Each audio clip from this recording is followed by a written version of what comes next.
कोयटा में गुज़िश्ता रात चलने वाली सर्द हवाओं के बायस आज सुबह बारिश ने शहर का मौसम खुशगवार कर दिया। कोयटा समेत बलोचिस्तान के मुख्तलिफ इलाकों में हल्की बारिश का सिलसिला जारी है। बारिश के बायस कोयटा समेत दीगर इलाकों में सर्दी की ताज़ा लहर ने लोगों को एक बार फिर गर्म कपड़े पहनने पर मजबूर कर दिया। महकमे मौसमियात के मुताबिक चम्मच समेत बलोचिस्तान के शुमाली और मगरबी इलाकों में मौसम बहार की बारिशों का आगाज हो चुका है। आज अल सुबह होने वाली बारिश से जहाँ कोयटा और गिरदन नवाह में मौसम इंतहाई खुशगवार हो गया, वहीं काश्तकारों में भी खुशी की लहर दौड़ गई। पाकिस्तान हम सबका, हम सबका, हम सबका पाकिस्तान, हम सबका, हम सबका। 23 मार्च 1940 को हमने पाकिस्तान बनाने का अहद किया, हम कामयाब हुए।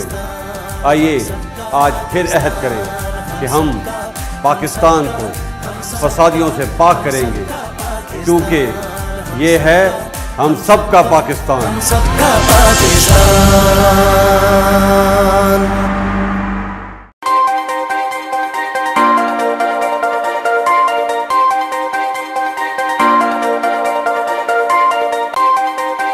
Watch live events of Pakistan Day. 23rd March on TNN TV. Click on Live Now and enjoy uninterrupted live events. Download our free app now.